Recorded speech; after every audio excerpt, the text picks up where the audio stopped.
ready for action, keeping Fort Point in working condition. Fort Point was designed to protect San Francisco and the Bay from enemy ships entering through the straits. At the time Fort Point was built, the only weapon that could fire from the land towards a ship on the water was a cannon. So, how did cannons work? Who fired them? Could any new recruit do it? Was firing a cannon like shooting a modern gun, where a single person pulls a trigger and the weapon fires? No. A 19th century cannon was a lot more complicated to fire than the weapons we have today. It required a team of 6 men to operate. The whole process took 3 to 5 minutes for each firing, depending on the size of the cannon and how much it needed to be repositioned for each shot. If you visit a cannon position, notice the imprints of metal curves in the floor facing each opening where a cannon would have been placed. A few of the positions still have the metal embedded in the floor. These functioned as tracks on which the wheels of the gun carriage rolled in a semicircle to aim at a moving target. A crack team could fire 2 shots in 5 minutes. For a crew to become that good at the task, they had to do many hours of drilling. Both the black gunpowder used to fire the cannons and the cannons themselves had to come from far away. The cannons were produced by foundries on the east coast of the United States and then had to travel by ship all the way around the southern tip of South America to reach San Francisco. This was a journey of about 6 months. There was no other way at that time to get such heavy equipment from one side of the continent to the other. Gunpowder could travel over land, but even that took 6 or more weeks and was dangerous to transport.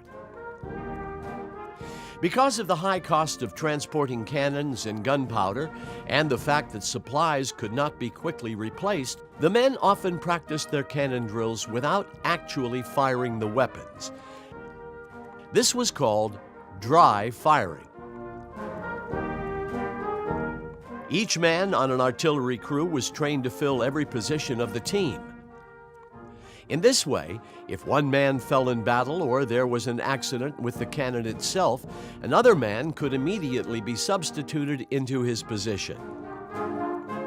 Cannons needed to have their barrels cleaned before each firing. Any residue of gunpowder left from the last firing could start to burn and cause a premature explosion in the barrel, endangering the men on the artillery crew.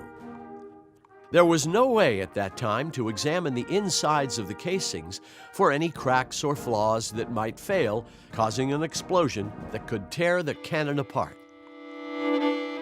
A great deal of the soldiers' training was aimed at keeping them as safe as possible while operating potentially dangerous equipment. Even when a cannon fired properly, the noise was so loud it often damaged the men's hearing. Soldiers regularly complained of bleeding from their ears and noses. If cannons were the main weapon of the fort, black gunpowder was the lifeblood of the cannons. Black powder, the explosive material that propelled a cannonball to its target, had to be stored in wooden barrels. The barrels were stacked on racks in special rooms called powder magazines. There are 2 powder magazines on the ground floor of Fort Point that can be entered from the wooden walkway that goes around the parade ground. These rooms were kept dark and cold with thick walls between them, so that if a fire broke out in one of them, hopefully it would not spread to the other magazine. Gunpowder stored in barrels frequently caked up, hardened, and became useless in the damp climate of Fort Point. In order to prevent this, the heavy barrels were regularly taken down from the racks and rolled around on the ground. This kept the powder loose and properly mixed. If the weather was warm and sunny, which did not happen very often at this location, the gunpowder from each barrel was emptied onto sheets and stirred with a wooden shovel. The powder was so explosive that when men were working with it in the powder magazines, they removed all metal from their clothing.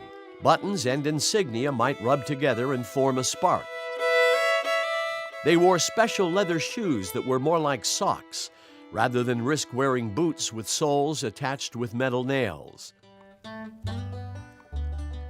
They also wore long cotton aprons that could be taken off after working in the magazines so that they didn't track the fine black powder all over the fort. To prepare the gunpowder for firing, it was packed into small cloth bags called cartridges. A wooden block was then attached to each cannonball, and a cartridge was tied onto the block. These were then packed into a cannon as a single unit. When the gunpowder in the bag exploded, it sent the cannonball flying at great speed toward its target. The cloth bag and the wooden block were burnt up in the explosion. The biggest cannons at Fort Point could fire a 128-pound cannonball at targets more than 2 miles away. However, most of the cannons at the fort had a considerably shorter range than that. If you'd like to see a cannon drill, watch Ready, Aim, Fire: How to Fire a Cannon.